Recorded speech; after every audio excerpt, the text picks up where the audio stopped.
ریاست کے اندر نقصان ہوا، وہ چاہے پولیس کا ہوا، وہ چاہے سول لوگوں کا ہوا، وہ ان لوگوں کی وجہ سے ہوا جن کا کوئی کام نہیں بنتا تھا ریاستی انتظامات میں مداخلت کرنا۔ ہم نے پھر مارجن دیا اور ہم نے ان کو نہیں چھیڑا، لیکن اب ہم پھر دیکھ رہے ہیں کہ وہ لوگ جنہوں نے بیٹھ کے ہمارے ساتھ ایک ایگریمنٹ سائن کیا، وہ لوگ اس ایگریمنٹ کی خلاف ورزی کر چکے ہیں۔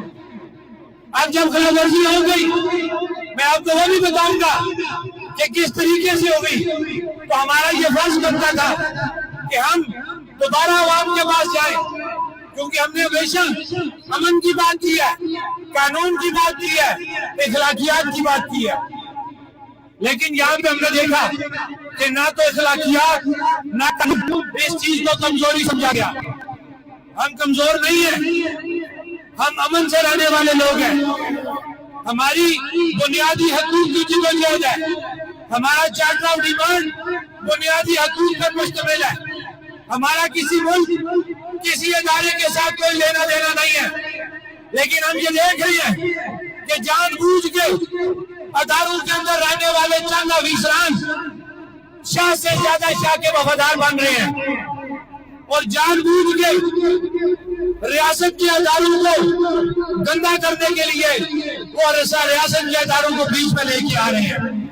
لیکن ہر چیز کی ایک لمٹ ہے، جب لمٹ کراس ہو جائے گی پھر ہم بھی ہر ادارے کو نام لے کے ڈسکس کریں گے۔ لہذا ہماری یہ اپیل ہے کہ ہماری لڑائی اس ریاستی نظام کے ساتھ ہے۔ یہ چھوٹی سی ریاست ہے، اس کے اوپر اتنی بڑی امپائر کھڑی کی گئی ہے، 53 کا ایوان بنایا گیا ہے، آپ کی گاڑیاں، آپ کی شاخرچیاں ختم نہیں ہو رہی، ہم اپنی بنیادی حقوق کی بات کر رہے ہیں، ہمارا کسی سے کوئی لینا دینا نہیں ہے۔ اب آپ کے پاس آنے کا ہمارا کیا مقصد ہے کہ جو ایم او یو آپ سے سائن کیا گیا اس کی خلاف ورزی کی گئی ہے۔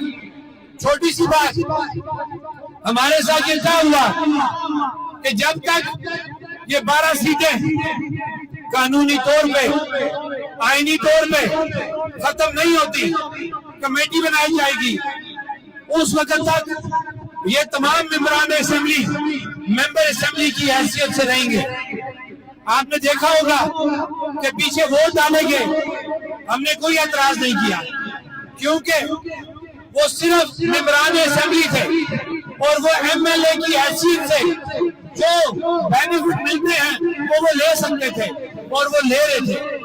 ہم نے کوئی اعتراض نہیں کیا کہ جب انہوں نے یہ حکومت بنانے میں ووٹ ڈالا، کیونکہ جب تک ان کو پراپرلی آپ قانون کے مطابق اسمبلی سے ڈی سیٹ نہیں کرو گے، یہ نشستیں ختم نہیں کرو گے، آپ ان کو فارغ نہیں کر سکتے، یہ ہر بندہ سمجھتا ہے۔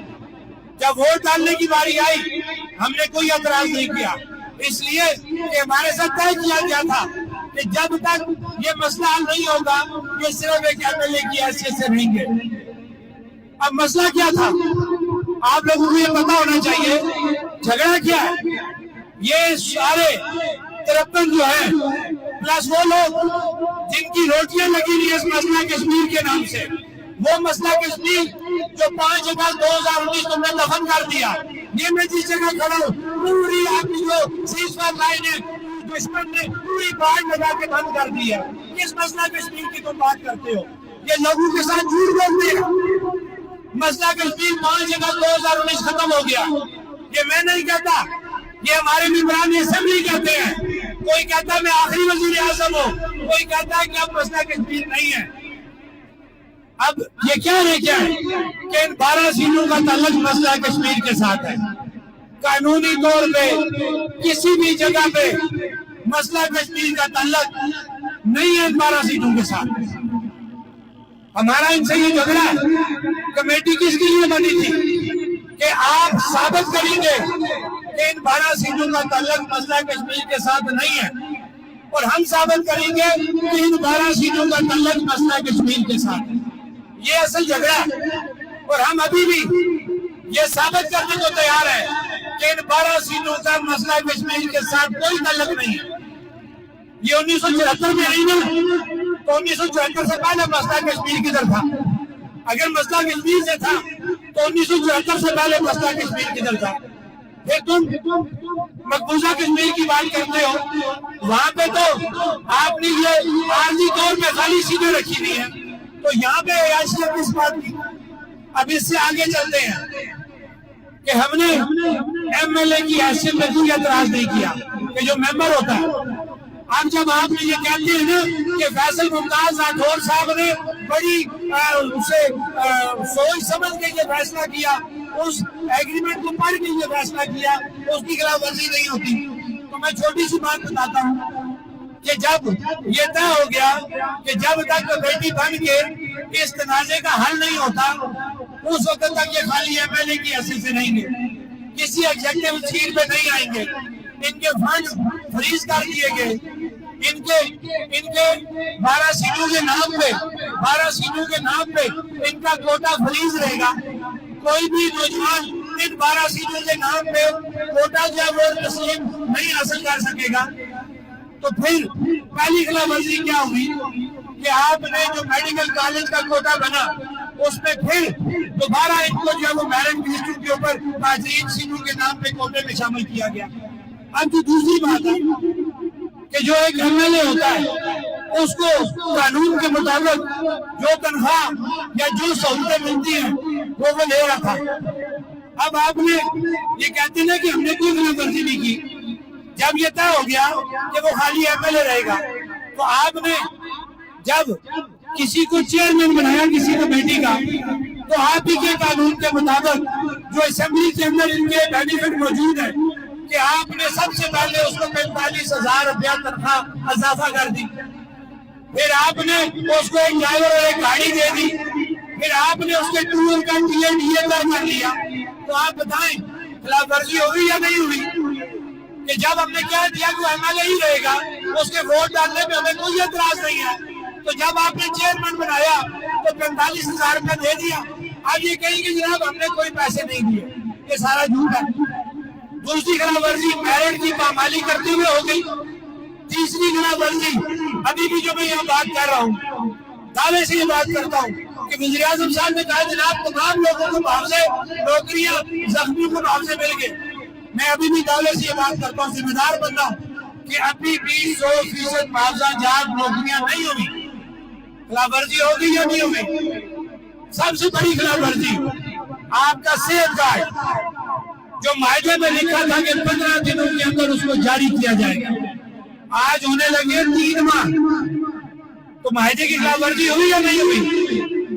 اور کس طریقے سے سمجھائے معاہدے کی خلاف ورزی؟ سب سے بڑی خلاف ورزی اسی معاہدے کے اندر لکھا ہوا ہے کہ اجلاس ہر 15 دنوں کے بعد ہوگا اور اجلاس کے منٹس آف میٹنگ پبلک کیے جائیں گے۔ 3 ماہ میں آپ کے 2 اجلاس ہوئے، ہوئی خلاف ورزی یا نہیں ہوئی؟ یہ میں نے آپ کو موٹی موٹی چیزیں بتا دی ہیں، باقی چیزیں تو بہت دور ہیں۔ کہاں پہ ہوا آپ کا پراپرٹی ٹیکس پنجاب اور کے پی کے برابر؟ نہیں ہوا۔ اسی طریقے سے وزیر اعظم صاحب کہیں گے ہم عوام کے اندر چلے گئے ہیں، عوام بڑی خوش ہے، ہم ان کو سہولتیں دے رہے ہیں۔ یہاں پہ وہ چند لاکھوں کا 2 نمبری کر کے کروڑوں کا ہسپتالوں میں تم بیڈ لا کے وہ ڈھبے لا کے چھوڑتے ہو، ڈاکٹر وہاں پہ ہے نہیں ہے، ڈسپینسر وہاں پہ ہے نہیں ہے، لیبارٹری کا بندہ نہیں ہے، ابھی جاؤ تم اس اسپتال کے اندر بتاؤ کیا سہولت ملتی ہے؟ کیا حالات ہوں گے تمہارے؟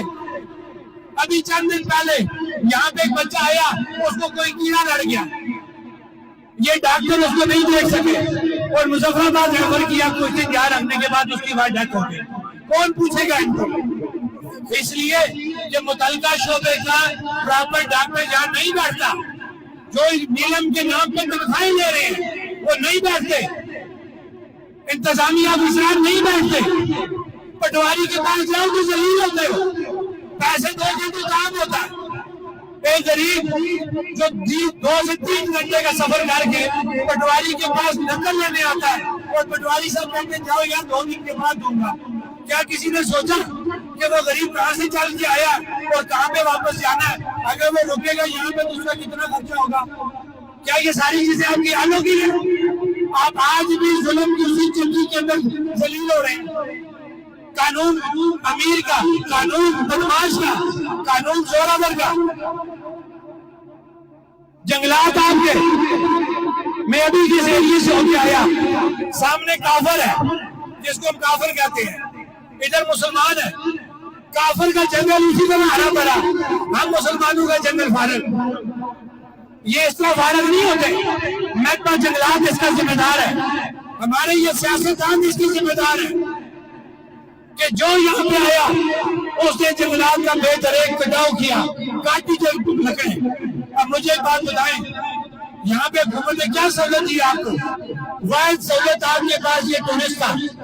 ٹورزم آپ کی واحد انڈسٹری ہے جو آپ لوگوں نے اپنے بل بوتے میں جس کو چلایا. لوگ یہاں پہ کیوں آتے ہیں؟ لوگ یہاں پہ جنگلات کے پیچھے آتے ہیں، اس سبزے کے پیچھے آتے ہیں، اس ماحول کے پیچھے آتے ہیں، ایک پانی کے پیچھے آتے ہیں. تو اگر آپ کے یہ جنگلات کاٹ دیے گئے تو مجھے بتائیں کل کون آئے گا یہاں پہ؟ یہ حکومت آپ کو دے گی کچھ نہیں دے گی. یہاں جب نقصانات ہوتے ہیں یہ حکومت آپ کو کیا دیتی ہے؟ پبلک بات تو ان سے ایک آج تک نہیں بن سکا تو دعوے یہ کرتی ہیں بڑے بڑے. میں پوچھنا چاہتا ہوں ممبران اسمبلی جو نیلم سے ہیں کہ آپ نے کون سی یہاں پہ ان کی نہریں بہانی ہے کہ آپ کہتے ہیں جناب عوام بڑی خوش ہے.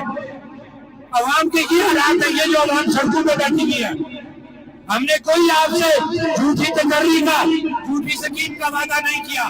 ہاں ہم آپ کے پاس آئے، ہم نے میرٹ کی بات کی، ہم نے این ٹی ایس کی بات کی، ہم نے پی ایس سی کی بات کی کہ قانون سب کے لیے ایک ہونا چاہیے. جس کا بچہ لائق ہوگا وہ برابر امتحان دیتے ہوئے جس کی نوکری لگتی اس کو نوکری دی جائے. یہ نہیں ہوگا کہ جس کی سیاسی بیک گراؤنڈ ہے، جس کو بیوروکریٹ ہے یا جس کے پاس پیسہ ہے اس کا بچہ نوکری حاصل کرے. ہم تو آپ کے پاس برابری کی بات لے کے آئے ہیں، جو بات آپ لوگ سمجھ چکے ہیں کہ Jammu Kashmir joint objection committee کے ساتھ آپ رہیں گے تو سہولیات حاصل کی ہیں، مزید حاصل کریں گے.